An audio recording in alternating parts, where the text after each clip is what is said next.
Hello everyone, सभी का स्वागत है dedicated civil services exam platform पे। साथियों, जैसा कि आप सभी को पता है कि आप सभी लोग का जो आगामी यूपी पीसीएस 2025 की प्रारंभिक परीक्षा है वो 12 अक्टूबर को होनी तय है। और ऐसे में साथियों, हम लोग लाइव क्लास में डिजिटल बोर्ड पे हम लोग प्रैक्टिस कर रहे थे विभिन्न जो भी आपके जीएस के सब्जेक्ट हैं उनके क्वेश्चंस के। इसमें साथियों बीच में करीबन करीबन 2-3 दिन से मेरी तबीयत काफ़ी ज़्यादा ख़राब हो गई और इस कारणवश थोड़ा सा मैं भी वीक हो गया हूँ और इस वजह से आपकी क्लास में खड़े होकर के नहीं ले पा रहा हूँ। तो इस नाते मैंने सोचा कि आपको वीडियोज़ के माध्यम से जो आपकी प्रैक्टिस क्लास थी वो ना छूटे, वो आपको डेली बेसिस पे मैं जब तक आपका एग्ज़ाम है उससे एक दिन पहले पहले तक ये क्लास आपको मिलती रहे, ताकि आप इस लास्ट टाइम में इस वीडियोज़ के माध्यम से क्वेश्चंस जितने भी पीवाईक्यू इम्पॉर्टेंट हैं उनकी प्रैक्टिस कर सकें। तो साथियों, आप सभी से मैं क्षमा प्रार्थी हूँ कि लाइव क्लास तो आपकी नहीं आ पा रही है, बट आप वीडियोज़ में आप लोग क्वेश्चन को ठीक हम उसी तरीके से सॉल्व करेंगे जिस तरीके से मैं आपको समय देता था, और फिर आप उसमें अपना आंसर देते थे और फिर मैं आपको उसके बारे में एक्सप्लेन करता था। तो साथियों, बस यहाँ पे तरीका थोड़ा सा बदला है और बस हम लोग लाइव नहीं रहेंगे लेकिन वीडियोज़ के माध्यम से आपको सारे क्वेश्चन मैं प्रैक्टिस कराऊंगा। अगर आपको कहीं पे भी कोई दिक्कत होगी, कोई समस्या होगी तो आप लोग प्लीज़ बताएंगे। थोड़ा सा साथियों एडजस्ट करिएगा हमारे साथ, क्योंकि मैं जितना अच्छा करने का प्रयास कर रहा हूँ बीच में प्रभु उतना ही हमारी परीक्षा ले रहे हैं, बट कोई नहीं, हम जब तक तोड़ेंगे नहीं तब तक छोड़ेंगे नहीं। हमारा प्रैक्टिस किसी न किसी माध्यम से साथियों होते रहना चाहिए।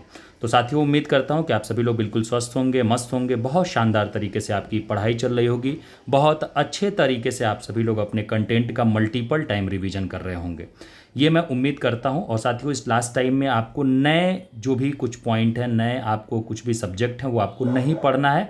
आपने जो पुराने सब्जेक्ट पढ़ रखे हैं उन्हीं को बस आपको मल्टीपल टाइम साथियों रिवीजन करना है, ताकि आप आराम से उतने कंटेंट को पचा सकें और वहाँ से अगर आपसे क्वेश्चन पूछा जाए तो आप बड़े आराम से एग्जाम में आप क्वेश्चन को सॉल्व कर सकें।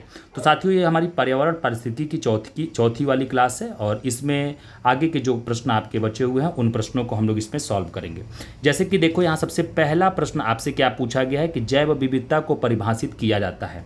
बताने का प्रयास करिएगा सभी लोग, जैव विविधता को परिभाषित किया जाता है। 4 ऑप्शन दिए गए हैं, जल्दी से आंसर बताने का प्रयास करिए। देखो साथियों, अगर हम यहाँ पे देखें तो जैव विविधता को परिभाषित किया जाता है, इसमें राइट आंसर ऑप्शन ए हो जाएगा सही।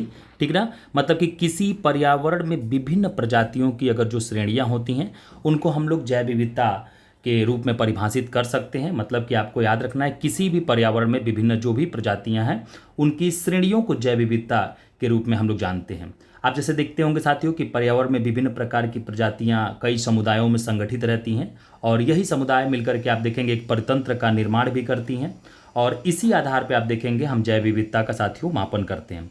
जैसे कि साथियों आप सभी को पता होगा कि हम जैव विविधता को 3 कैटेगरी में बांटते हैं। एक तो पहला कैटेगरी होता है अल्फा कैटेगरी, याद रखिएगा अल्फा कैटेगरी।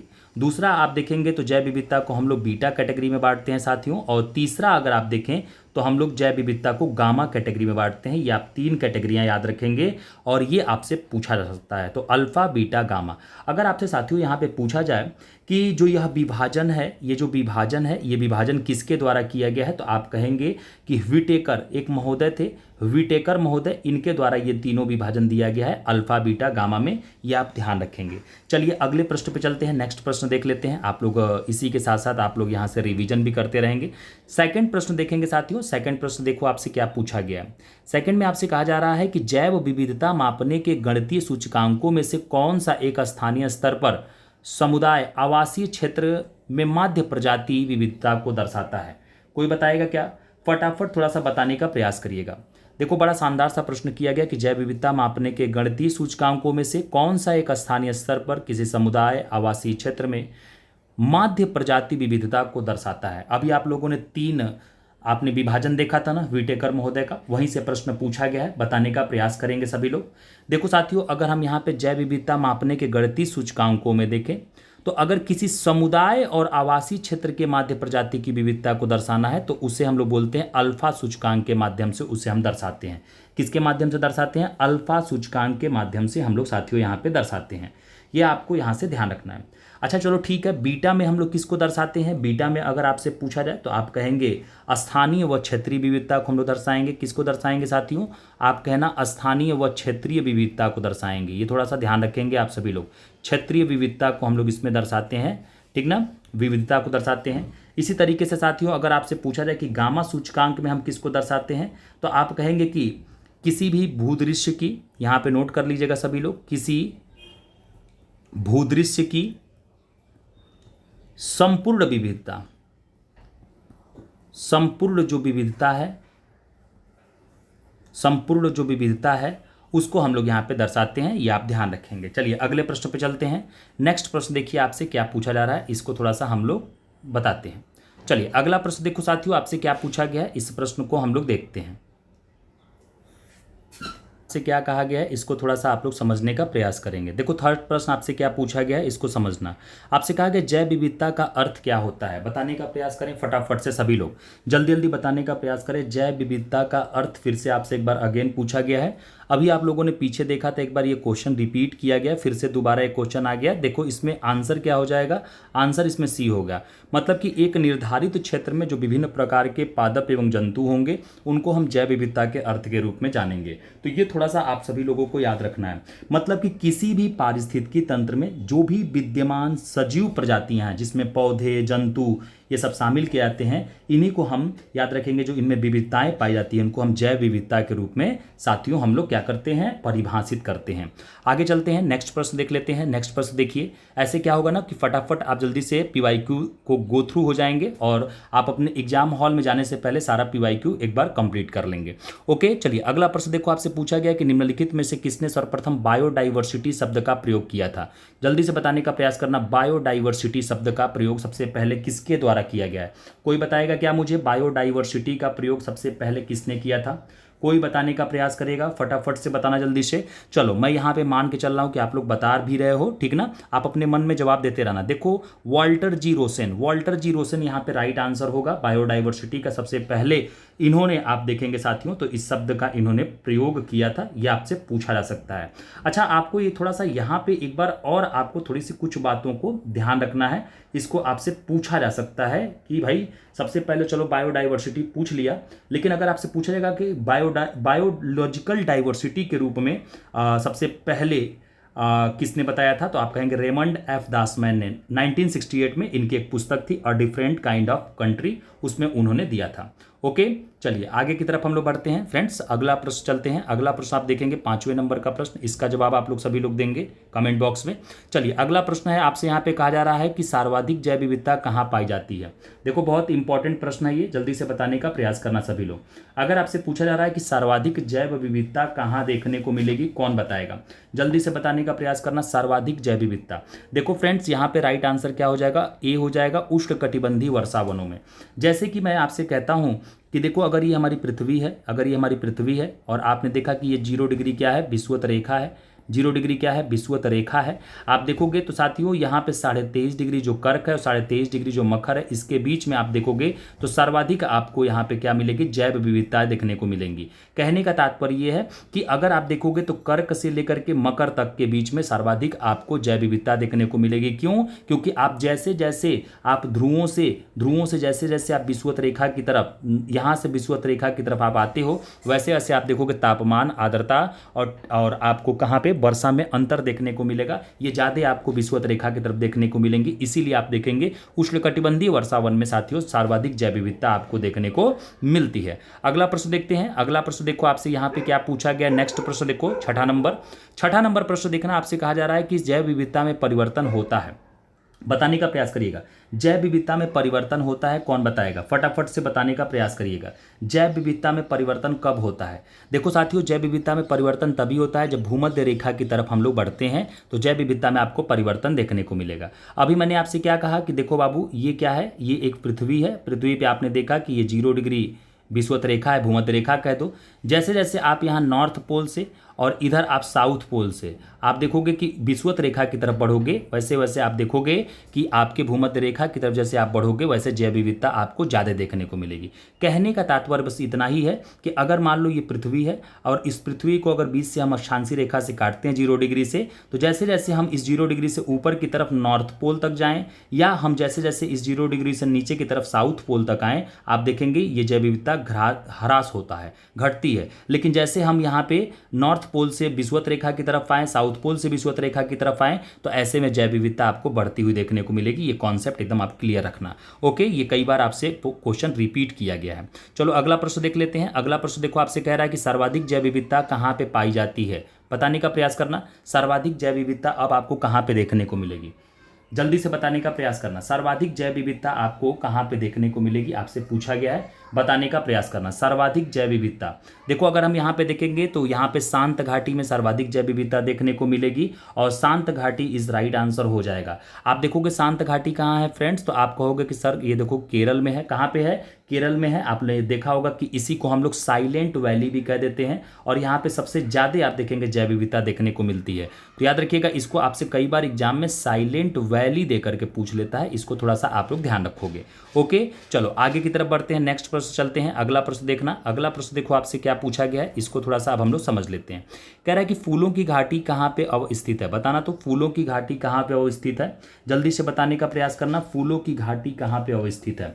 अगर हम फूलों की घाटी की बात करें तो आप देखोगे साथियों, फूलों की घाटी जो होगा वो राइट आंसर यहाँ पे देखो ये उत्तराखंड हो जाएगा। तो उत्तराखंड इज राइट आंसर हो जाएगा। उत्तराखंड में आप देखोगे फूलों की घाटी है। और उत्तराखंड में कहाँ, तो आप कह देना, याद रखना, कभी हो सकता है कि आपसे ये भी पूछ लिया जाए तो आप कहोगे कि चमोली जिले में। कहाँ पे, चमोली जिले में, ये आप ध्यान रखोगे। ओके, चलिए आगे की तरफ हम लोग बढ़ते हैं। अब थोड़ा सा हम लोग आगे की तरफ चलें, अगला प्रश्न चलते हैं। देखो अगला प्रश्न आपके लिए क्या शानदार सा प्रश्न आया है, इस प्रश्न को बताना। देखो 9वां नंबर प्रश्न आपसे कह रहा है कि हिमालय पर्वत प्रदेश जाति विविधता की दृष्टि से अत्यंत समृद्ध है। इस समृद्धि के लिए निम्नलिखित में से कौन सा कारण सबसे उपयुक्त है, बताने का प्रयास करिएगा। देखो 4 ऑप्शन दिए गए हैं, आपसे प्रश्न पूछा जा रहा है कि हिमालय जो पर्वत है, हिमालय पर्वत प्रदेश जाति विविधता की दृष्टि से अत्यंत समृद्ध है। इस समृद्धि के लिए निम्नलिखित में से कौन सा कारण सबसे उपयुक्त है, बताने का प्रयास करिएगा। इस समृद्धि के लिए कौन सा कारण उपयुक्त है, ये आपको बताने का प्रयास करना है, ये आपको बताने का प्रयास करना है। तो आप देखो पहला कह रहा है कि यहाँ अधिक वर्षा होती है जो प्रचुर वनस्पति वृद्धि को बढ़ावा देती है, बिल्कुल गलत। दूसरा कह रहा है यह विभिन्न जीव भौगोलिक क्षेत्रों का संगम है, बिल्कुल राइट आंसर। आप देखोगे यहाँ पे बी इज राइट आंसर हो जाएगा। इसीलिए आप देखोगे हिमालय जो पर्वत प्रदेश है वो जाति विविधता की दृष्टि से अत्यंत समृद्ध है, क्योंकि यहाँ पे विभिन्न जीव भौगोलिक क्षेत्रों का क्या है, संगम है। ये आपको ध्यान रखना है, ठीक है ना। तो ये राइट आंसर यहाँ पे क्या होगा, बी होगा। देखो ये हाइपोथेटिकल प्रश्न आपसे पूछा गया था कि क्या आप हिमालय के बारे में जान रहे हो या नहीं जान रहे हो, और आपने ज्योग्राफी अगर पढ़ा होगा मेरी क्लास तो उसमें आपको मैंने हिमालय के बारे में सारी चीजें बता रखा है। कई बार आपसे घुमा फिरा के क्वेश्चन देते हैं। चलिए अगला प्रश्न देखो, कह रहा है निम्नलिखित कथनों पर विचार कीजिए। आइए विचार कर लेते हैं। और पूछा गया कि कौन सा कथन सही है। चलिए जल्दी से बताने का एक बार आप लोग प्रयास करें, फटाफट से आप सभी लोग पढ़ लें।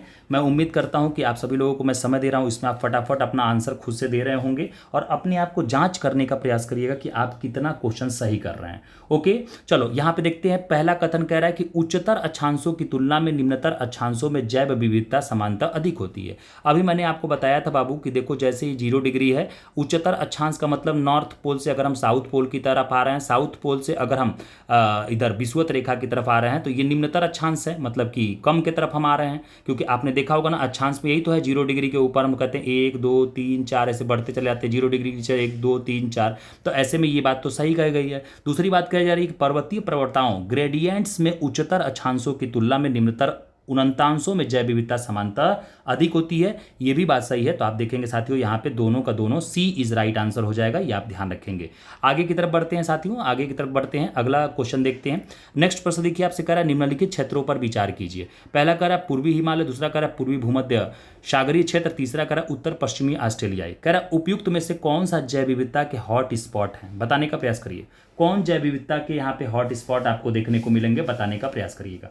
फटाफट से बताने का प्रयास करिएगा। यहाँ पे जैव विविधता के हॉट स्पॉट के रूप में आपको क्या क्या देखने को मिलेगा, कोई बताएगा क्या, जल्दी से बताने का प्रयास करना। जैव विविधता के हॉट स्पॉट आप कहेंगे साथियों यहाँ पे केवल और केवल कथन एक सही होगा, मतलब कि केवल जो पूर्वी हिमालय है यही यहाँ पे इस ऑप्शन में जैव विविधता के हॉट स्पॉट के रूप में दिखेगा, बाकी ये दो आपको नहीं दिखेंगे। तो ऑप्शन के हिसाब से आप लोगों को यहाँ पे क्या करना है, क्वेश्चन के साथ जाना है। ये ध्यान रखेंगे आप लोग, क्वेश्चन के हिसाब से ही आप ऑप्शन को टच करेंगे।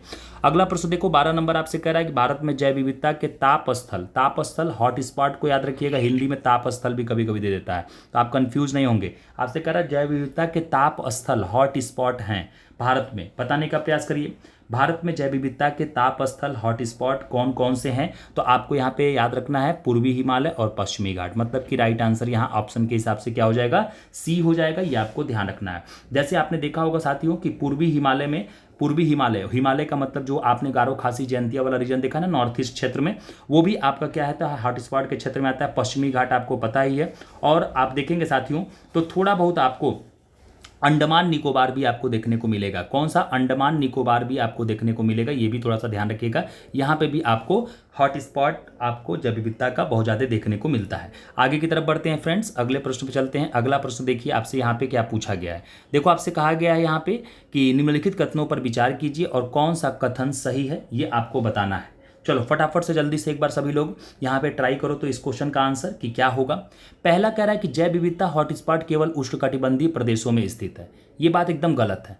केवल उष्णकटिबंधीय में थोड़ी ना है। मैंने कहा था कि उष्णकटिबंधीय प्रदेशों में ज़्यादा मिलती है, शीतोष्ण कटिबंधीय में थोड़ा कम मिलती है, तो केवल उष्णकटिबंधीय में तो जैव विविधता मिलेगी नहीं, तो गलत बात। ओके, दूसरा बात यहाँ पे क्या कहा जा रहा है कि भारत में 4 जैव विविधता हॉटस्पॉट अर्थात पूर्वी हिमालय, पश्चिमी घाट और अंडमान निकोबार द्वीप हैं।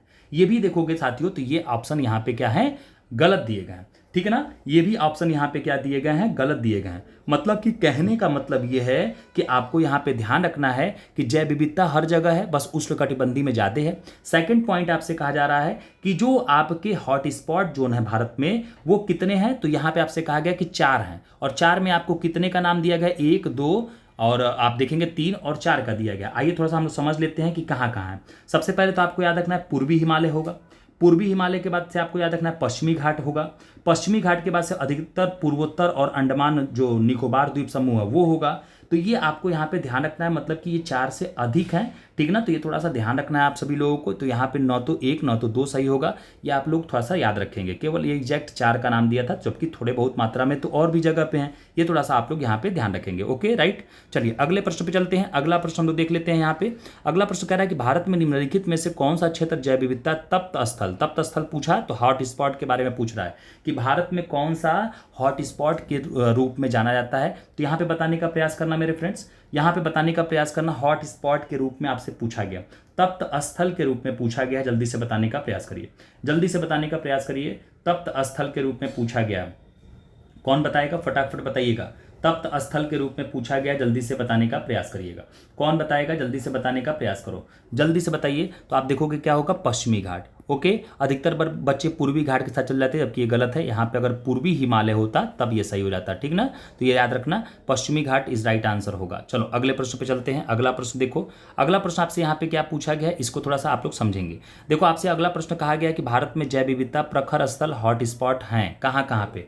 बताने का प्रयास करिए। कह रहा है कि सही उत्तर का चयन करना है। चलिए जल्दी से बताने का प्रयास करिए। सही उत्तर का यहाँ पे आपको साथियों चयन करना है। जल्दी से आपको यहाँ पे बताना है कि कहाँ कहाँ पे आप देखेंगे तो प्रखर हॉट स्पॉट जोन आपको भारत में देखने को मिलते हैं। तो आप क्या कहोगे साथियों कि देखो सर, सबसे पहले तो पश्चिमी घाट और दूसरा पूर्वी हिमालय। तो यहाँ पे राइट आंसर क्या हो जाएगा? बी। देखो रहे हो कितनी बार ये प्रश्न आपसे अगेन बार बार रिपीट किए गए हैं। ये देखो कभी ना कभी एग्जाम में आए हुए प्रश्न है, ये ध्यान रखना।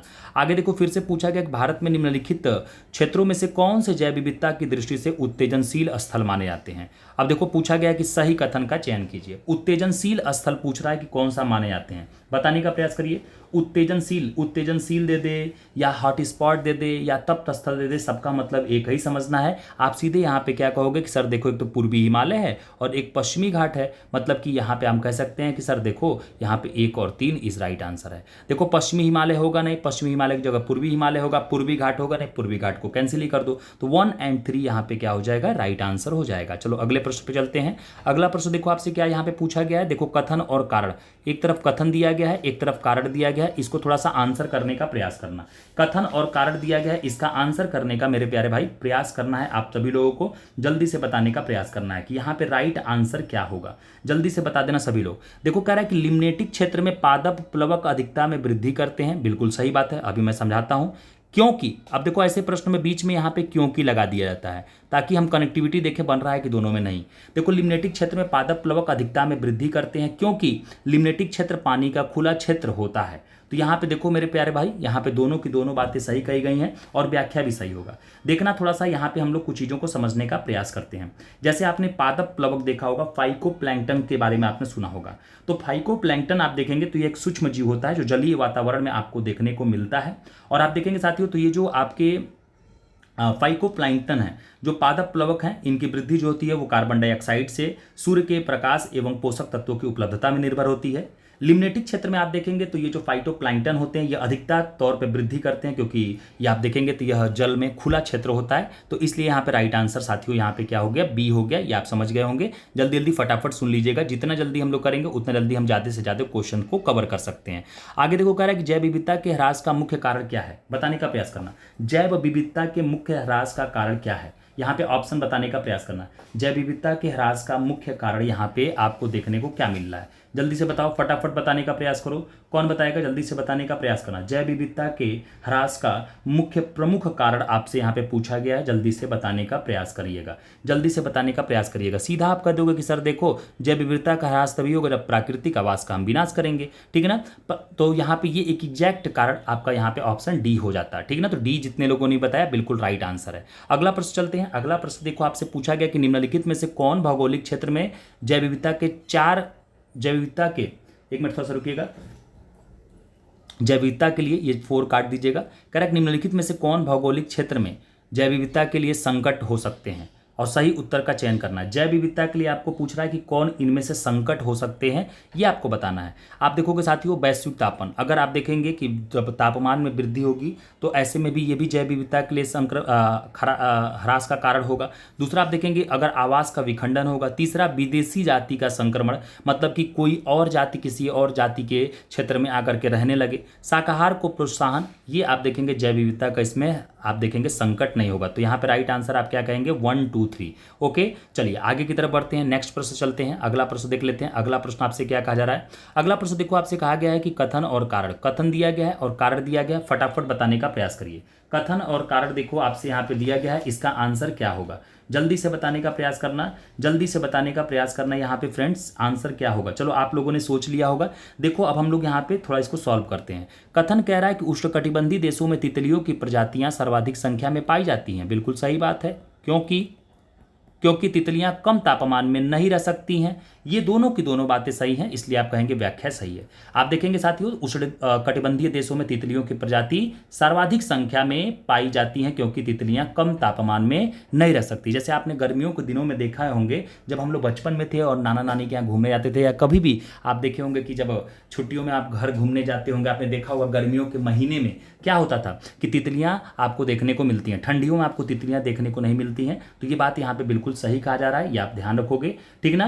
तो आपको यहाँ पे ये थोड़ा सा याद रखना है, क्योंकि तितलियां जो होती हैं वो कोल्ड ब्लडेड होती हैं, मतलब कि अनियंत्रित आपी प्राणी होती हैं। तो ये ध्यान रखिएगा, तितलियों का जो ब्लड होता है वो कोल्ड होता है, ठंडा ब्लड होता है। इसलिए आप देखेंगे यहाँ पे राइट आंसर क्या हो जाएगा, ऑप्शन ए हो जाएगा। आगे बढ़ते हैं फ्रेंड्स, अगला प्रश्न देखते हैं। अगला प्रश्न आपसे यहाँ पे क्या पूछा गया, इसको देखिएगा। कह रहा है कि जैव विविधता को अधिकतम संकट है किससे, बताने का प्रयास करिए। जैव विविधता को अधिकतम संकट किससे है, तो आप यहाँ पे क्या कहोगे कि सर देखो प्राकृतिक निवास और वनस्पतियों के विनाश से, इसी से सबसे ज्यादा जैव विविधता को अधिकतम संकट है, ठीक ना। तो राइट आंसर यहाँ पे ए हो गया। चलो अगला प्रश्न देख लेते हैं। अगला प्रश्न देखो आपसे कहा जा रहा है यहाँ पे निम्नलिखित में से कौन एक उत्तराखंड में जैव विविधता के ह्रास का कारण नहीं है। जब भी आपसे नहीं वाले प्रश्न पूछे ना तो आप नहीं को अंडरलाइन कर लेना। देखो आपसे कह रहा है उत्तराखंड में जैव विविधता के ह्रास का इनमें से कौन सा एक कारण में शामिल नहीं होगा। तो देखो सड़कों का विस्तार होगा तो जंगलों की कटाई होगी, बिल्कुल सही बात है, यहाँ पे जैव विविधता का ह्रास होगा। नगरीकरण होगा तो जंगलों का सफाया किया जाएगा, वहाँ पे घर वगैरह बनेंगे तो इससे भी जैव विविधता का ह्रास होगा। कृषि का विस्तार होगा तो खेती के लिए वनों को काटा जाएगा तो यहाँ भी जैव विविधता का ह्रास होगा। लेकिन आप देखेंगे साथियों बंजर भूमि का अगर वनीकरण किया जाए तो ऐसे में जैव विविधता का ह्रास कहाँ हो रहा है। यहाँ पे तो आप देखेंगे साथियों कि जैव विविधता और बढ़ रही है ना, क्योंकि हमने बंजर भूमि में और वनीकरण कर दिया। तो यहाँ पे राइट आंसर हमारा क्या हो जाएगा, सी हो जाएगा। ओके, चलिए आगे की तरफ बढ़ते हैं फ्रेंड्स। अगले प्रश्न पे हम लोग चलते हैं। नेक्स्ट प्रश्न देखिए, आपसे कहा जा रहा है निम्नलिखित में से कौन एक पारिस्थितिकी तंत्र की जैव विविधता की बढ़ोतरी के लिए उत्तरदायी नहीं है। देखना यहाँ पे आपसे इसी तरीके से प्रश्न कंफ्यूज किया जाता है। कह रहा है कि निम्नलिखित में से कौन एक पारिस्थितिकी तंत्र की जैव विविधता की बढ़ोतरी के लिए उत्तरदायी नहीं है। उत्तरदायी नहीं है, जल्दी से बताने का प्रयास करना। जैव विविधता की बढ़ोतरी के लिए कौन एक उत्तरदायी इसमें से नहीं है, ये पूछा गया है। तो देखो जैव विविधता की बढ़ोतरी के लिए उत्तरदायी कौन नहीं है, पोषण स्तरों की कम संख्या, यही उत्तरदायी नहीं होगा। बाकी आप देखोगे ऊपर के 3 इसके लिए उत्तरदायी होंगे, तो राइट आंसर यहाँ पे डी था।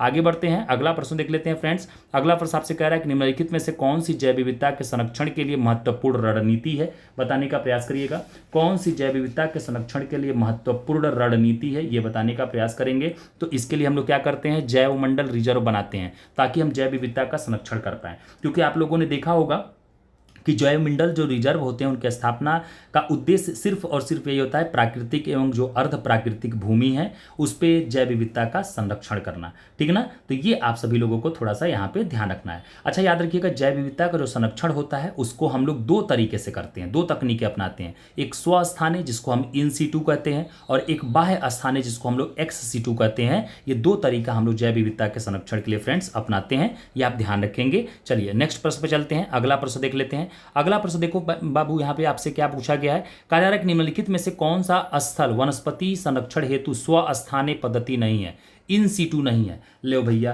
अभी आपने इन सीटू एक्स सीटू पढ़ा था, अब आपसे यहाँ पे सीधे पूछ लिया कि कौन सा इन सीटू नहीं है पद्धति, मतलब कि स्वस्थानीय पद्धति नहीं है, ये आपको बताना है। तो आप कहेंगे वनस्पतिक उद्यान क्या है, इन सीटू नहीं है। बाकी जीवमंडल आरक्षित क्षेत्र बायो जिसको हम लोग बायोस्फीयर रिजर्व केंद्र कहते हैं, ये आप देखोगे इन सीटू मतलब कि स्वस्थानीय पद्धति है। राष्ट्रीय पार्क भी इन सीटू पद्धति है, वन्य प्राणी अभ्यारण्य भी इन सीटू पद्धति है। ये आपको थोड़ा सा यहाँ पे साथियों ध्यान रखना है, इसके बारे में थोड़ा सा आप सभी लोग यहाँ पे याद रखिएगा। तो इन सीटू एक्स सीटू में आपको अंतर भी पूछा जा सकता है, इसको थोड़ा सा ध्यान रखेंगे। आगे की तरफ बढ़ते हैं, नेक्स्ट प्रश्न देख लेते हैं। अगला प्रश्न देखो आपसे क्या पूछा जा रहा है, राष्ट्रीय उद्यानों में आनुवंशिक विविधता का रखरखाव किया जाता है। राष्ट्रीय उद्यानों में आनुवंशिक जो विविधता है उसका रखरखाव किया जाता है। फटाफट से बताने का प्रयास करिएगा। आनुवंशिक विविधता का रखरखाव इन सीटू के माध्यम से, मतलब कि स्वस्थानीय के माध्यम से किया जाता है।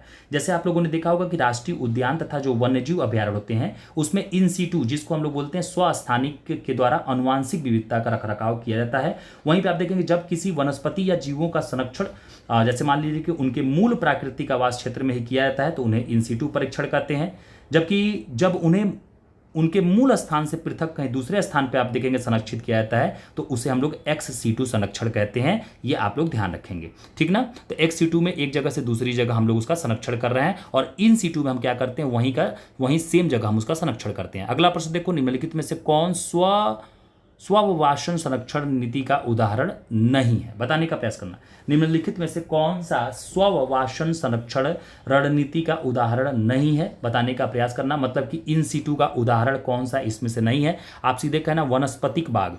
वनस्पतिक बाग जो है आप देखेंगे ये कहीं पे हम लगाते हैं, ठीक ना। तो कहीं आप देख रहे हैं एक वहीं पे जहाँ पे ये हैं वहीं पे इसको कैसे पकड़ना है कि जो जहाँ पे हैं वहीं पे उनका संरक्षण कर रहे हैं उनको हम इन सीटू बोल रहे हैं। जो जहाँ पे नहीं है और इनको हम कहीं और पे खुद से डेवलप करके उनका संरक्षण कर रहे हैं उसको हम लोग एक्स सीटू बोल देते हैं, ठीक ना। जैसे मान लो कि राष्ट्रीय उद्यान है, पवित्र उपवन है, जैवमंडल आगार है, ये कहीं ना कहीं चीजें होंगी वहीं पर हम इनका संरक्षण कर दे रहे हैं। लेकिन वानस्पतिक बाग तो हम अलग से लगा रहे हैं ना। तो ऐसे में याद रखना साथियों कि इन सीटू संरक्षण क्या होता है, जहाँ पे प्राकृतिक आवास में ही उनको संरक्षण दिया जाए। जबकि वहीं पे आप देखेंगे अगर मान लीजिए आपसे पूछा जाए जीन बैंक, ठीक ना। अगर आपसे पूछा जाए, देखो ये कई बार आपसे पूछा जाता है जीन बैंक के बाद आपसे पूछा जाएगा कि चिड़ियाघर भी बनाया जाता है कहीं ना कहीं।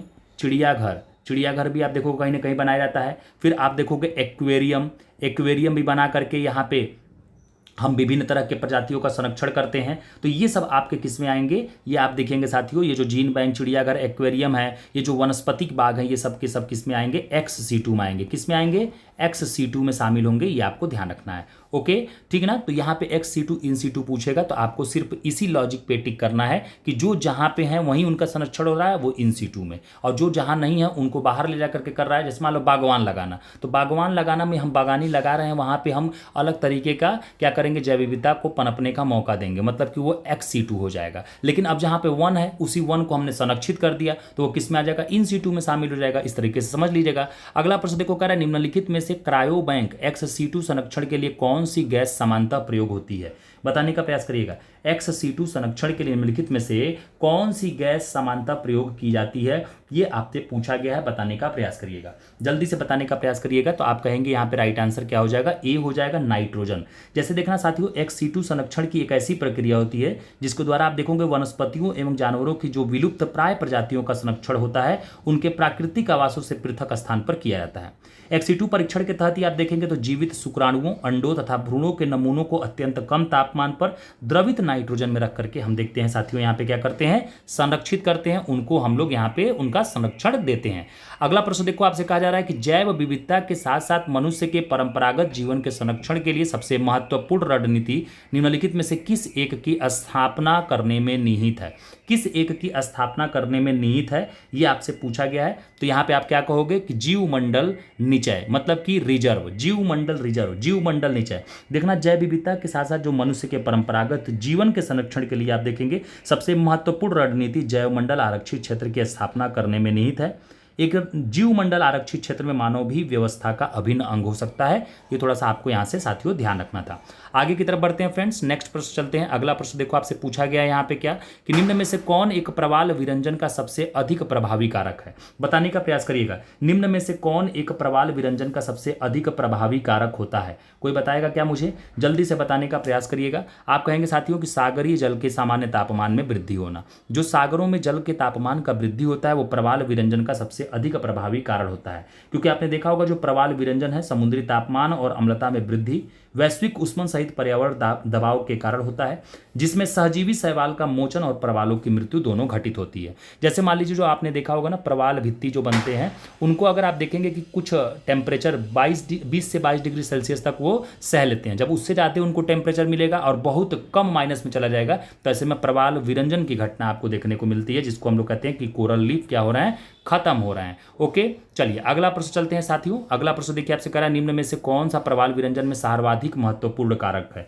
जल्दी से बताने का प्रयास करिएगा। प्रवाल विरंजन में सर्वाधिक महत्वपूर्ण कारण आप देखे होंगे कि इनको तापमान जब जैसे समुद्र का बढ़ेगा, स्वाभाविक सी बात है कोरल रीफ जो है वो खत्म होने लगेंगे। जैसे मान लीजिए ग्लोबल वार्मिंग बढ़ रही है, तो ग्लोबल वार्मिंग बढ़ रही है तो स्वाभाविक सी बात है कि समुद्र का टेम्परेचर भी बढ़ेगा, और जब समुद्र के जल का टेम्परेचर बढ़ेगा तो ऑटोमेटिक आप देखेंगे कि प्रवाल विरंजन की घटना होगी, क्योंकि प्रवालों को एक सामान्य टेम्परेचर 22 डिग्री तक ही अधिकतम चाहिए, उससे अधिक जब उनको टेम्परेचर मिल लगेगा तो वो ऐसे में क्या होंगे?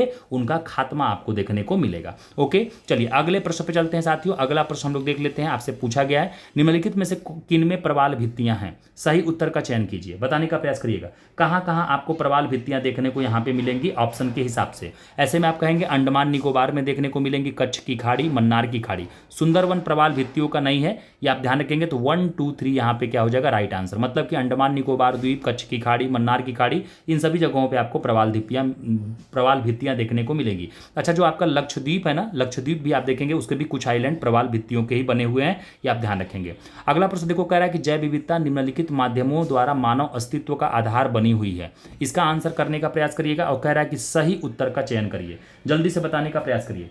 कह रहा है कि जैव विविधता निम्नलिखित माध्यमों द्वारा मानव अस्तित्व का आधार बनी हुई है।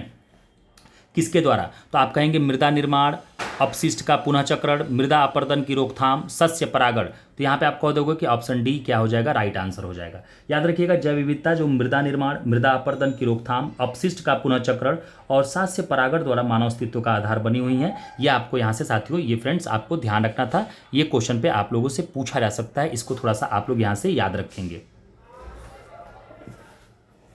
अगला प्रश्न हम लोग देख लेते हैं।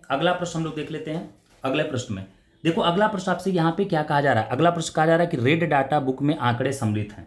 देखो, अब IUCN की हम लोग बात कर लेते हैं। आपसे पूछा गया कि रेड डाटा सूची में आपसे पूछा जा रहा है कि कौन से आंकड़े सम्मिलित किए गए हैं। जल्दी से बताने का प्रयास करिएगा।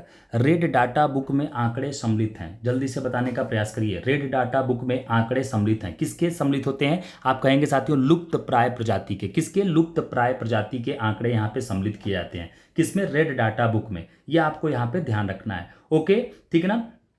तो ये थोड़ा सा आप सभी लोगों को यहाँ पे याद रखना है। अच्छा, थोड़ा सा देख लेना, आपने देखा होगा कि जो IUCN है, इसको थोड़ा सा समझ लेना। IUCN का फुल फॉर्म होता है international union of conservation of nature. याद रखिएगा साथियों कि इसकी स्थापना आप देखेंगे IUCN की 1964 ईस्वी में की गई थी, ये आप लोगों को याद रखना है। इसके तहत आप देखेंगे उन प्रजातियों को रखा जाता है जिनको विलुप्त होने का खतरा जिनके ऊपर मंडरा रहा होता है, ये आप थोड़ा सा ध्यान रखेंगे। ओके, चलिए अगला प्रश्न देख लेते हैं हम लोग। अगला प्रश्न हम लोग देख लेते हैं साथियों। यहाँ पे नेक्स्ट प्रश्न आपसे क्या कहा जा रहा है, इस नेक्स्ट प्रश्न को देखिए। आपसे कह रहा है निम्नलिखित में से कौन एक प्राणी समूह संकटापन्न जातियों के संवर्ग के अंतर्गत आता है, बताने का प्रयास करिएगा। यहाँ पे आपको 4 ऑप्शन दिए गए हैं, इनमें से कौन एक ऑप्शन है जो कि संकटापन्न जातियों के संवर्ग में आता है, जल्दी से बताने का प्रयास करेंगे, फटाफट से बताने का प्रयास करेंगे कौन कौन से हैं। तो आप देखेंगे साथियों यहाँ पे ए सही हो जाएगा, महान भारतीय सारंग, कस्तूरी मृग, लाल पांडा, एशियाई वन्य गधा।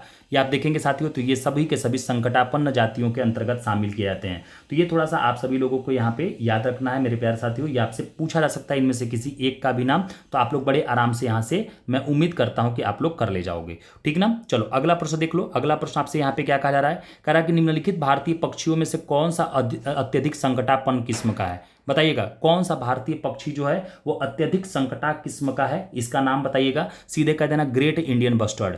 ग्रेट इंडियन बस्टर्ड जो है वो सबसे अत्यधिक संकटापन्न भारतीय पक्षी है, ये आपको ध्यान रखना है। इसका क्या नाम है, ग्रेट इंडियन बस्टर्ड। ओके, ठीक है ना, इसका नाम कई बार आपसे पूछा गया है। अगला प्रश्न देखिए, इन्वायरमेंट में अगर आप केवल PYQ प्रश्न कर लेते हो ना तो भी आराम से आप सारे क्वेश्चन कर ले जाओगे। चलो अगला देखो कि किसी प्रजाति को विलुप्त माना जा सकता है जब वह अपने प्राकृतिक आवास में देखी नहीं गई हो।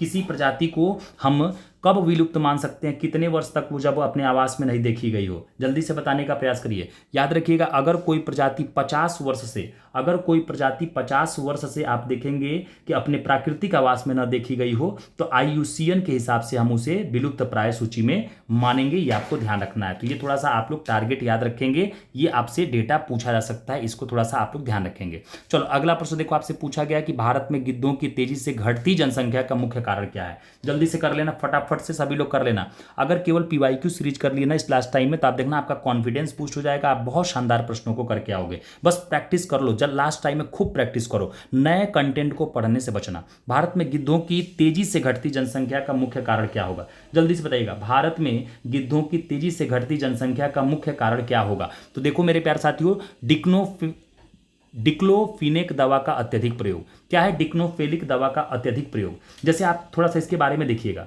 जो आपकी यह डिक्लोफेनिक जो दवा है यह एक साधारण सी दर्द निवारक दवा है। आप देखेंगे तो इसका उपयोग किसानों द्वारा पशुओं के लिए दर्द निवारक के रूप में एवं बुखार के इलाज में किया जाता है। किसके लिए, किसान अपने पशुओं के दर्द निवारक और बुखार के लिए इस दवा का प्रयोग करते हैं। आप देखेंगे साथियों कि जब मान लीजिए कि कोई पशु को ये दवा खिलाई गई है और वो पशु मर जाता है और उसी मरे हुए पशु का जब मांस गिद्ध खा लेता है तो ऐसे में 30 दिन के भीतर आप देखते हैं कि उस गिद्ध की क्या हो जाती है, मृत्यु हो जाती है। ऐसे में आप देखेंगे पिछले 10 वर्षों के भीतर आप देखेंगे तो भारत, नेपाल, पाकिस्तान में बड़े पैमाने पर गिद्धों की क्या हुई है, मृत्यु हुई है। तो यह ध्यान रखिएगा, ये जो दवा है ये इस वजह से, ताकि क्योंकि गिद्धों को आपने देखा होगा कि पर्यावरण की सफाई के लिए जाने जाते हैं और ऐसे में कोई जानवर मर गया तो उसको खाते हैं। ऐसे में उस जानवर को अगर ये डिक्लोफिनेक नामक दवा का प्रयोग किया गया था तो वो खा करके गिद्ध ही मर जाते हैं, ठीक ना।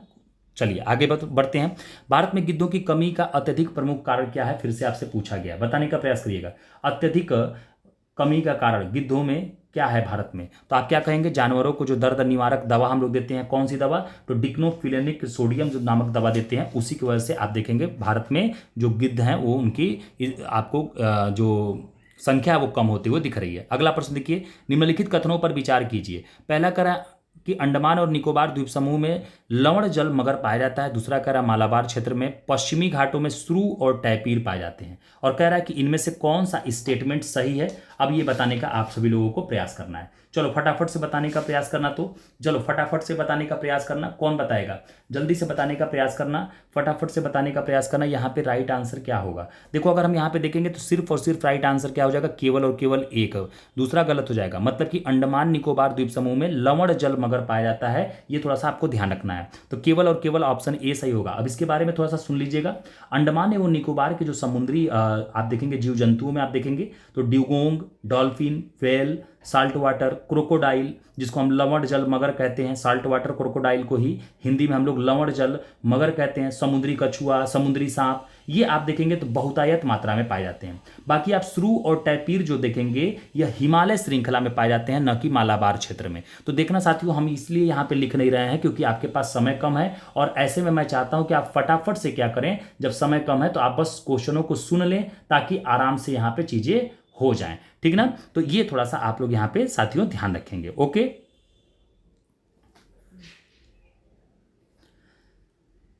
चलिए अब आगे चलते हैं, नेक्स्ट प्रश्न पे चलते हैं। देखिए अगला प्रश्न देखो, आपसे यहाँ पे क्या कहा जा रहा है, आपसे कहा जा रहा है कि रामसर सम्मेलन संबंधित है, जल्दी से बताने का प्रयास करिएगा। देखो अब हम लोग रामसर सम्मेलन पे आ गए हैं, ठीक है ना। तो ऐसे में क्या है ना कि जो भी मोस्ट इंपॉर्टेंट प्रश्न है जो कि आपसे रिपीट किया जा सकते हैं, इनको आप लोग लास्ट टाइम में बस सुन लीजिएगा फटाफट, और इनको आप लोग प्रैक्टिस कर लीजिएगा। अगर मान लीजिए किसी साथी का यहाँ पे थोड़ा सा गलतियां ज्यादा हो रही होंगी तो वो घबराएंगे नहीं, अपने आप को बस वो जांच लेंगे, क्योंकि देखो पीवाईक्यू से आप देखोगे तो रिपीट करके 40 से 45 प्रश्न आपको एग्जाम में देखने को मिलते हैं। देखो रामसर सम्मेलन जो है ये आर्द्र भूमि संरक्षण से संबंध रखता है। आपने देखा होगा साथियों कि जो एक इकोसिस्टम होता है वो एक जल की बूंद के समान भी, और आप देखेंगे तो एक खुला परितंत्र के रूप में वो चाहे जितना भी बड़ा हो सकता है, डेवलप हो सकता है।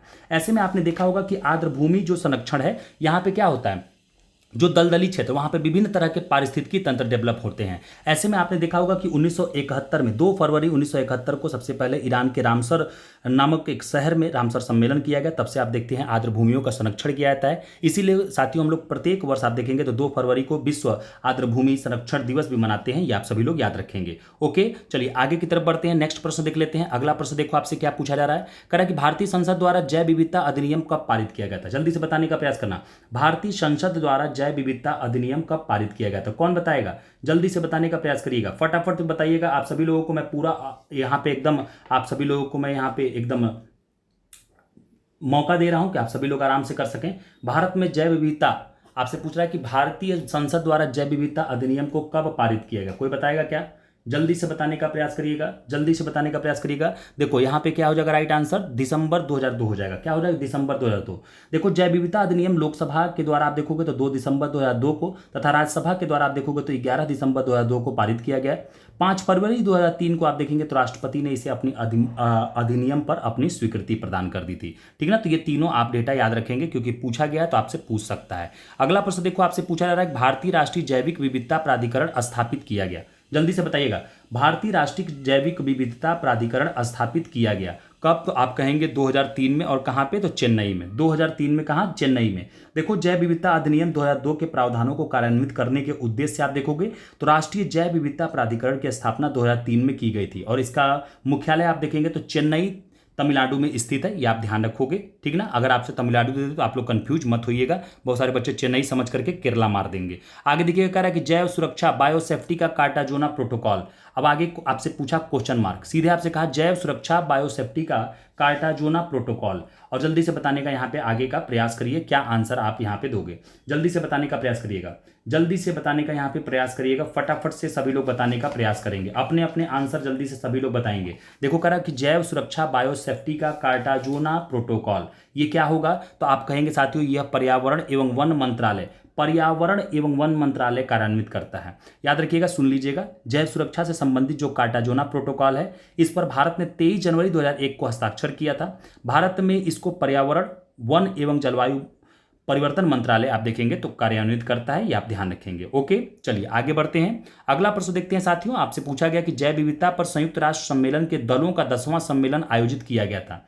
जैव विविधता पर संयुक्त राष्ट्र के दलों का 10वां सम्मेलन आयोजित किया गया था। देखो करंट का प्रश्न था, लेकिन यह ध्यान रखना नगोया में, और कब, तो 2010 में इसको किया गया था, यह आप ध्यान रखना। नगोया कहाँ है, तो आप कहोगे कि जापान में है। ओके, चलिए अगला प्रश्न देखते हैं। आपसे कह रहा है कि सबसे लंबा जीवित वृक्ष कौन सा है, सबसे लंबा समय तक जो जीवित वृक्ष रहता है वो कौन सा है, बताने का प्रयास करना। याद रखना साथियों, सिकोया है। सबसे लंबा जीवित वृक्ष कौन सा है, सिकोया। देखो सबसे लंबा जीवित वृक्ष सिकोया है। यह संयुक्त राज्य अमेरिका के उत्तरी कैलिफोर्निया में स्थित है, ठीक ना, वहां पे आपको देखने को मिलेगा, ठीक ना। आपसे कह रहा है कि इसको आप देखेंगे तो इसकी लंबाई जो है वो 381 फीट है, मतलब कि ये बहुत लंबे टाइम से इसका जीवन चल रहा है, ये वृक्ष अभी तक मरा नहीं है। ऐसे में ये सिकोया का नाम आपसे पूछा जा सकता है। ये संयुक्त राज्य अमेरिका में ये वृक्ष देखने को आपको मिलेगा। ओके, आगे देखिए, कह रहा है कि ग्रीन हाउस इफेक्ट वह प्रक्रिया है, ग्रीन हाउस इफेक्ट वह प्रक्रिया है क्वेश्चन मार्क, जल्दी से बताने का प्रयास करिए। ग्रीन हाउस इफेक्ट, देखो हम लोग जितने भी इंपॉर्टेंट चीजें हैं ना उनको हम लोग यहां से कंप्लीट करेंगे।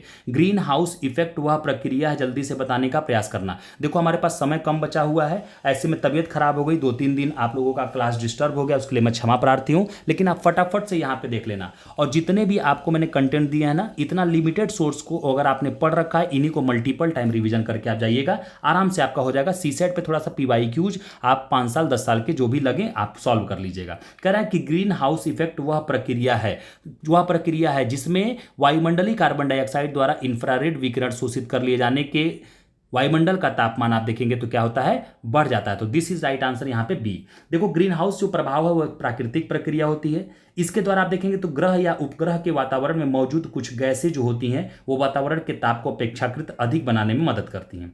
आप देखेंगे तो विश्वव्यापी ताप वृद्धि के पीछे मुख्य कारण CO2 गैस है, जिसे ग्रीन हाउस गैस कहा जाता है। मीथेन और नाइट्रस ऑक्साइड भी इसमें शामिल हो सकती हैं, ये आप ध्यान रखिएगा इस ग्रीन हाउस प्रभाव को बढ़ाने में।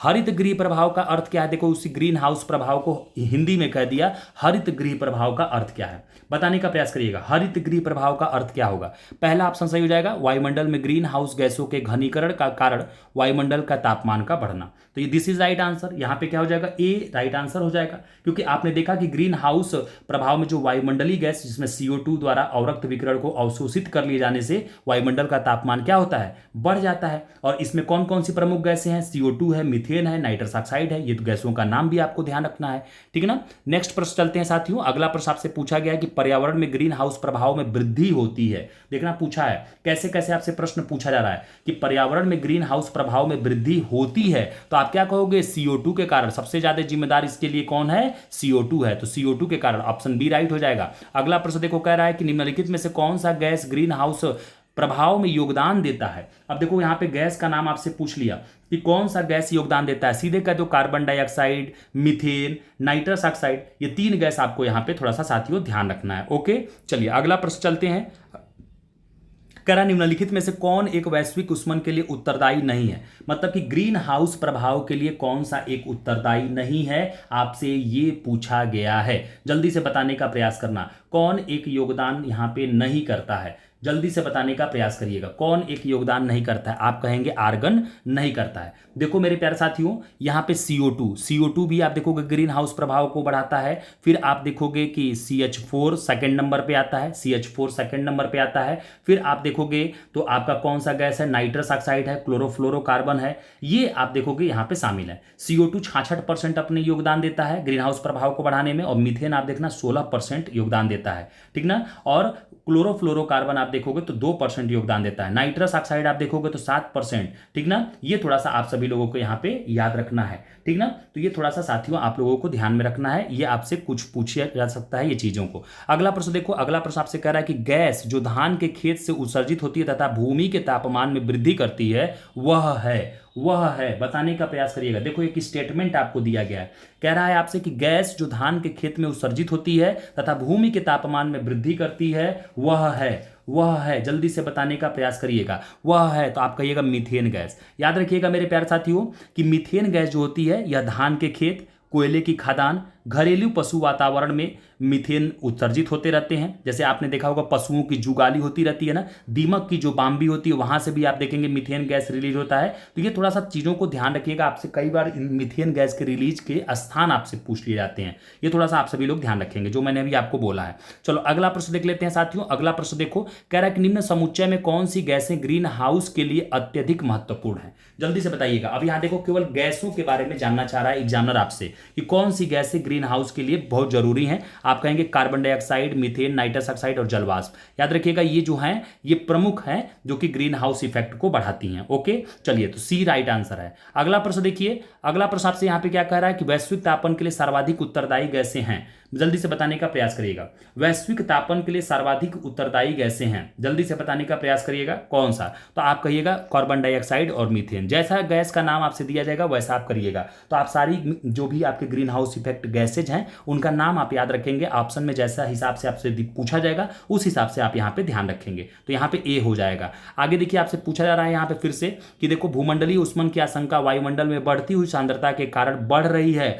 वायुमंडल में बढ़ रही है तो किसके कारण, तो आप सीधे कहेंगे कार्बन डाइऑक्साइड, क्योंकि सबसे अधिक यही योगदान दे रहा है, कितना 66%। और आपने देखा मीथेन कितना दे रहा है, तो मीथेन 16% दे रहा है। ओके, चलिए आगे देखिए, आपसे फिर से पूछा गया भूमंडलीय तापमान का क्या कारण है, आप कहेंगे कार्बन डाइऑक्साइड में वृद्धि। तो देख रहे हो किस किस तरीके से एक ही प्रश्न को आपसे रिपीट करके पूछा जा रहा है, इसीलिए मैं आपसे कह रहा हूं कि इन्वायरमेंट के पीवाईक्यू आप जरूर करके जाइएगा। देखो आपसे कह रहा है अब कि निम्नलिखित पर विचार कीजिए, कौन सी प्रमुख ग्रीन हाउस गैस मीथेन के स्रोत हैं। अब देखो अभी आपने यहां पे देखा तो धान का खेत होगा ही होगा, कोयले की खनन होगी, पालतू पशु होगा ही होगा, आर्द्र भूमि होगा ही होगा। तो यहां पे आप क्या कह दोगे कि देखो बाबू यहां पे चारों के चारों ऑप्शन क्या हो जाएंगे, सही हो जाएंगे। यहां पे चारों के चारों ऑप्शन हम लोग यहां पे क्या करेंगे, सही मानेंगे, ये आप ध्यान रखोगे, ठीक है ना। एक बार आप भी बताने का प्रयास करना कि क्या यहां पे चारों का चारों ऑप्शन सही है या नहीं सही है, जल्दी से बताने का प्रयास करना, ठीक ना। तो एक बार आप सभी लोग यहां पे देख लिए, ठीक ना। 1 मिनट,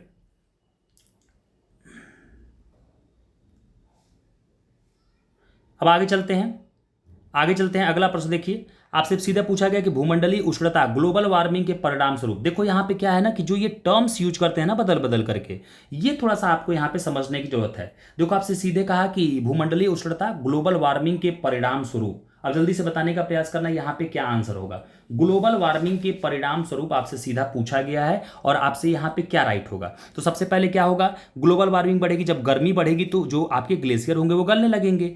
तीसरा आप देखेंगे कि समय से पूर्व आम में बौर आने लगेगा, और चौथा स्वास्थ्य पर कुप्रभाव पड़ेगा। तो 2 3 4 यहां पे सही हो जाएगा, ऑप्शन बी सही हो जाएगा, ठीक ना। सार्वभौमिक संपर्क बेहतर, ये कैसे होंगे, तो भाई जब तापमान बढ़ेगा तो ऐसे में क्या होगा कि ये पहला वाला तो गलत हो जाएगा, दूसरा तीसरा चौथा आपका क्या हो जाएगा, राइट हो जाएगा। आगे बढ़ते हैं फ्रेंड्स, अगला प्रश्न देख लेते हैं। अगला आपसे कह रहा है कि निम्नलिखित में से कौन सा वैश्विक ताप वृद्धि ग्लोबल वार्मिंग का प्रभाव है, जल्दी से बताइएगा।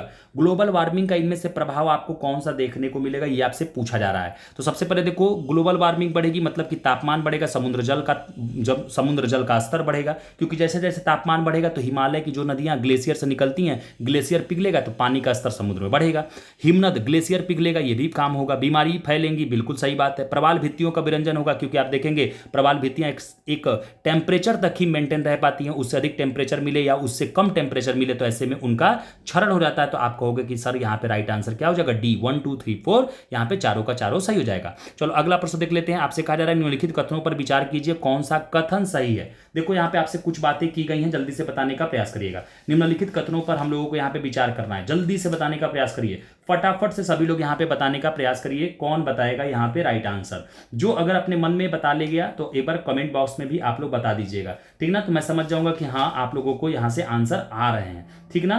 तो जल्दी से यहाँ पे बताने का आप सभी प्रयास करेंगे, जल्दी से यहाँ पे फटाफट सभी लोग बताएंगे कि क्या होगा। यहाँ पे आपसे अगला प्रश्न क्या कहा जा रहा है, इसको देखिएगा, बड़ा प्यारा सा प्रश्न है। निम्नलिखित कथनों पर विचार कीजिए। देखो आपसे कई यहाँ पे स्टेटमेंट दे दिए गए हैं और कह रहा है कि कौन सही है। पहला कह रहा है कि क्योटो उपसंधि 2005 में लागू की गई थी। क्या कह रहा है कि क्योटो उपसंधि 2005 में लागू की गई, बिल्कुल सही है। दूसरा आपसे यहाँ पे कहा जा रहा है कि क्योटो उपसंधि ओजोन परत की क्षीणता से संबंधित है, ये बात गलत है। क्योटो यहाँ पे आप ध्यान रखेंगे साथियों तो ग्लोबल वार्मिंग से संबंध रखता है, ठीक ना, वैश्विक तापमान से संबंध रखता है। तीसरा कह रहा है कि मीथेन कार्बन डाइऑक्साइड की तुलना में ग्रीन हाउस गैस के रूप में अधिक हानिकारक है, तो ये भी बात सही है। आप देखेंगे तो यहाँ पे 1 और 3 सही होगा। देखो भले ही CO2 की मात्रा से आप देख रहे हैं ग्लोबल वार्मिंग ज्यादा बढ़ रहा है, लेकिन मीथेन सबसे ज्यादा नुकसानदेह करता है ग्रीन हाउस के रूप में, ठीक ना। बस CO2 की मात्रा बस अधिक है, मीथेन की मात्रा कम है, लेकिन मीथेन हानिकारक CO2 से ज्यादा करता है, ठीक ना। तो यहाँ पे 1 और 3 सही हो जाएगा। और क्योटो जो आपकी प्रोटोकॉल 2005 में की गई थी, इसका संबंध ग्लोबल वार्मिंग से है, न कि ओजोन परत क्षरण से है, यह आपको यहाँ पे ध्यान रखना है। अगला प्रश्न देखो कह रहा है कि 1997 में विश्व पर्यावरण सम्मेलन आयोजित किया गया था, जल्दी से बताने का प्रयास करना। 1997 में विश्व पर्यावरण आयोजित किया गया था, कहां पे, तो आप क्या कहोगे, क्योटो में। कहां पे किया गया था, क्योटो में। देखना साथियों 1997 में विश्व पर्यावरण सम्मेलन कहां पे, तो आप कहेंगे जापान के क्योटो में किया गया था। कहां पे, जापान के क्योटो शहर में किया गया था। इसी के दौरान आप देखेंगे क्योटो प्रोटोकॉल को अपनाया गया, जो कि आप देखेंगे ये कब से प्रभावी हुआ, तो आप कहेंगे 16 फरवरी 2005 से आप देखोगे यह प्रभावी हुआ था। 16 फरवरी 2005 से यह प्रभावी हुआ था, यह आपको ध्यान रखना है। ओके आगे बढ़ते हैं, अगला प्रश्न देख लेते हैं साथियों। अगला प्रश्न आपसे कह रहा है कि निम्नांकित कथनों में से कौन CDM के लिए सत्य नहीं है। कौन CDM के लिए सत्य नहीं है, थोड़ा सा यहां पे बताने का प्रयास करिएगा। CDM का मतलब होता है clean development mechanism. Clean development mechanism के लिए कौन यहाँ पे सत्य नहीं दिया गया है, तो आप कहेंगे साथियों ऑप्शन डी सही नहीं है कि यह विकसित देशों और विकासशील देशों की परियोजनाओं पूंजी को लगाने में निषेध करता है, यही सही नहीं दिया गया है। आइए थोड़ा सा हम लोग इसके बारे में देख लेते हैं। देखो सीडीएम जो क्लीन डेवलपमेंट मैकेनिज्म है, ये ग्लोबल वार्मिंग में कमी के लिए हरित गृह गैस उत्सर्जन को नियंत्रित करने की प्रणाली है जो क्योटो प्रोटोकॉल के तहत सामने आई थी। इसके अंतर्गत आप देखेंगे तो वनीकरण, कार्बन सिंक, अन्य देशों में कार्बन न्यूनीकरण की परियोजनाएं आदि आती हैं। यह वैश्विक तापमान को कम करने में सहायक है। इस प्रणाली के तहत विकसित देश विकासशील देशों में कार्बन उत्सर्जन कम करने वाली परियोजनाओं में पूंजी लगाकर कार्बन क्रेडिट प्राप्त कर सकते हैं। यह आपको यहाँ पे फ्रेंड्स ध्यान रखना है। ओके, चलिए अगला प्रश्न चलते हैं। अगला प्रश्न आपसे पूछा गया कि ओजोन बायोस्फीयर को बचाती है, जल्दी से बताइएगा। ओजोन बायोस्फीयर को बचाती है, जल्दी से बताने का प्रयास करिएगा। ओजोन बायोस्फीयर को बचाती है, क्या होगा यहाँ पे राइट आंसर, जल्दी से बताने का प्रयास करिएगा। ओजोन बायोस्फीयर को बचाती है, जल्दी से बताने का प्रयास करिएगा। ओजोन बायोस्फीयर को बचाती है, कौन बताएगा, जल्दी जल्दी बताने का प्रयास करिएगा, जल्दी जल्दी बताने का प्रयास करिएगा। देखते हैं कितने लोगों को आंसर आ रहा है। देखो मैं यहाँ पे विदाउट हम लोग फेस देखे ही एक दूसरे से हम लोग क्या कर रहे हैं, यहाँ पे एक तरीके से क्वेश्चन के माध्यम से हम लोग बातचीत कर ले रहे हैं ताकि आप अपने आप को जांच सको, ठीक ना। ओजोन बायोस्फीयर को बचाती है, आंसर क्या होगा फ्रेंड्स, यहाँ पे राइट आंसर क्या होगा, तो आप देखोगे ओजोन जो बायोस्फीयर को बचाएगी वो किससे, तो अल्ट्रा वायलेट किरणों से। किससे, अल्ट्रा वायलेट किरणों से बचाती है, ये आपको ध्यान रखना है, ठीक ना। आपने देखा होगा 3 तरह की सूर्य के प्रकाश से अल्ट्रा वायलेट किरणें आती हैं, ultraviolet A, ultraviolet B, ultraviolet C. अब मैं यहाँ पे आपसे एक क्वेश्चन पूछना चाहता हूँ, इस तीनों में से कौन सी सबसे ज्यादा खतरनाक अल्ट्रा वायलेट होती है, और इनमें से कौन कौन सी अल्ट्रा वायलेट किरणें डायरेक्ट पृथ्वी तक आ सकती हैं और कौन कौन सी नहीं आती हैं, ये आप लोग कमेंट बॉक्स में बताएंगे। देखो इससे मैं ये जज कर लूंगा कि कितने बच्चे इस वीडियो को देखे हैं, कितने नहीं देखे हैं। जो देखे होंगे वो इसका जवाब, इसका आप कमेंट बॉक्स में इसका आंसर जरूर देंगे जो मैंने आपसे क्वेश्चन किया है। चलो अगला प्रश्न देखते हैं। ये मैं बस देखना चाह रहा हूं कि कौन से बच्चे सीरियस हैं जो इसको देख करके यहां से जवाब दिए हैं। जो यहां तक देखे होंगे वो पक्का जवाब देंगे। वायुमंडल में उपस्थित ओजोन परत अवशोषित करती है, वायुमंडल में उपस्थित ओजोन परत किसको अवशोषित करेगी, तो आप कहेंगे अल्ट्रा वायलेट किरणों को। किसको, अल्ट्रा वायलेट किरणों को यहां पे अवशोषित करेगी। देखना यहां पे समझने का प्रयास करना। ओजोन परत मुख्यतः आप देखेंगे तो समताप मंडल स्ट्रेटोस्फीयर के निचले हिस्से में पृथ्वी से लगभग 10 से 50 किलोमीटर की ऊंचाई पर अवस्थित है, परंतु आप देखेंगे तो इसका सर्वाधिक संकेंद्रण 15 से 30 किलोमीटर के ही मध्य पाया जाता है। इसका 10% आप देखेंगे तो ट्रोपोस्फीयर क्षोभ मंडल में तथा 90% आप देखेंगे तो स्ट्रेटोस्फीयर समताप मंडल में पाया जाता है। यह परत सूर्य की हानिकारक पराबैंगनी किरणों को पृथ्वी पर क्या करती है, आने से साथियों रोकती है। अगला प्रश्न देखते हैं, अगला प्रश्न देखते हैं फ्रेंड्स। अगला प्रश्न, वायुमंडल में ओजोन परत, वायुमंडल में जो ओजोन परत आपसे दिया गया है और आपसे पूछा गया, बताने का प्रयास करिएगा। वायुमंडल में ओजोन परत क्या करती है, पृथ्वी पर पराबैंगनी किरणों से जीवन की रक्षा करती है, यही तो है। नहीं तो हमें त्वचा कैंसर जैसी अन्य बीमारियां इस तरह के देखने को मिल सकती हैं। अगला प्रश्न देखो, कह रहा है कि ओजोन परत मानव के लिए उपयोगी है क्योंकि, ओजोन परत मानव के लिए उपयोगी है क्योंकि वह सूर्य की अल्ट्रावायलेट किरणों को पृथ्वी पर आने नहीं देती है। आप देखोगे इसीलिए ये मानव के लिए बहुत उपयोगी हो जाती है। नेक्स्ट प्रश्न चलते हैं, नेक्स्ट पर चलते हैं। अगला प्रश्न देखो, आपसे कहा गया कि इनमें से कौन क्लोरोफ्लोरोकार्बन के बारे में सत्य नहीं है, बताने का प्रयास करिएगा। कौन क्लोरोफ्लोरोकार्बन के बारे में सत्य नहीं है, जल्दी से बताने का प्रयास करना। कौन बताएगा मेरा प्यारा साथी, इनमें से कौन क्लोरोफ्लोरोकार्बन के बारे में सत्य नहीं दिया गया है, जल्दी से बता दीजिएगा, फटाफट से बता दीजिएगा। देखो यहां पे कह रहा है कि यह ग्रीन हाउस प्रभाव में योगदान नहीं देती, ये गलत बात है, यही यहां पे सही नहीं दिया गया है। आपने देखा था कि क्लोरोफ्लोरोकार्बन भी 8% क्या करती है, ग्रीन हाउस इफेक्ट में अपना योगदान देती है, ठीक ना। तो ये आपको ध्यान रखना, यही सही नहीं था। जब भी आपसे सही नहीं पूछे ना तो नहीं वाले को आप तुरंत एग्जाम में अंडरलाइन कर लीजिएगा, क्योंकि वहां पे हम उल्टा आंसर करके चले आते हैं। अगला देखो, ओजोन छिद्र का निर्माण सर्वाधिक है, ओजोन छिद्र का जो निर्माण है वो कहां पे सर्वाधिक है, ये आपसे पूछा जा रहा है, जल्दी से बताइएगा। ओजोन छिद्र का निर्माण जो है वो सर्वाधिक है, जल्दी से बताइएगा। ओजोन छिद्र का निर्माण सर्वाधिक है कहां पे, तो आप कहिएगा अंटार्कटिका के ऊपर। जो एक अंटार्कटिका महाद्वीप है ना, जहां पे आपने देखा होगा कि मानव नहीं रहता है, तो जहां पे आपने देखा होगा कि आपके गंगोत्री इस तरह के जो आपके कुछ शोध केंद्र बनाए गए हैं जहां पे आपको केवल पेंगुइन देखने को मिलेंगे, ये अंटार्कटिका के ऊपर आप देखेंगे ओजोन छिद्र का सबसे ज्यादा आप देखेंगे तो निर्माण हुआ है। तो ये आपको थोड़ा सा, ये बहुत गंभीर समस्या है, ये सोचने वाली बात है फ्रेंड्स। ओके चलिए आगे चलते हैं। अगला कह रहा है कि निम्नलिखित में से कौन सा एक ओजोन परत की छीड़ता के लिए उत्तरदायी नहीं है, मतलब कि ओजोन परत की छीड़ता के लिए इनमें से कौन एक उत्तरदायी नहीं है, यह पूछा गया है, इसको बताने का प्रयास करिएगा। ओजोन परत की छीड़ता के लिए कौन उत्तरदायी नहीं है, जल्दी से बताने का प्रयास करेंगे। कौन यहाँ पे उत्तरदायी नहीं होता है? आप कहेंगे विलायक के रूप में प्रयुक्त मेथिल क्लोरोफॉर्म। बाकी आप देखेंगे प्रशीतक में प्रयुक्त होने वाला CFC12 ये भी ओजोन की क्षीणता के लिए उत्तरदायी है। अग्निशमन में प्रयुक्त हैलोन 1211 ये भी है। नाइट्रस ऑक्साइड भी होता है। तो बी यहाँ पे आप देखेंगे ओजोन परत के लिए उत्तरदायी नहीं होता है, ये आपको ध्यान रखना है। आगे बढ़ते हैं फ्रेंड्स, अगला देख लीजिएगा। आपसे कहा जा रहा है कि निम्नलिखित पदार्थों में से कौन से ओजोन रिक्ति कारक हैं? नीचे दिए गए कूट का सही उत्तर चुनिए। जल्दी से बताइएगा ओजोन रिक्ति कारक इसमें से कौन है, यह आपसे पूछा जा रहा है। जल्दी से बताने का प्रयास करिए। ओजोन रिक्ति कारक है, जल्दी से बताने का प्रयास करिए। इसमें से कौन ओजोन रिक्ति कारक है? जल्दी से बताइएगा। ओजोन रिक्ति कारक आपसे पूछा गया है। आप कहेंगे क्लोरोफ्लोरोकार्बन भी है, हेलोन्स भी है, कार्बन टेट्राक्लोराइड भी है। तो 1 2 3 तीनों के तीनों आप देखेंगे ओजोन रिक्ति कारक हैं, ये आपको ध्यान रखना है। ओके, चलिए तो फ्रेंड्स हम लोगों ने देखिए 70 प्रश्न कंप्लीट कर लिए और इन 70 प्रश्नों को हम लोगों ने साथियों देख लिया करीबन करीबन कितने देर में? देखो लगभग 1 घंटे में हमने कंप्लीट कर लिया।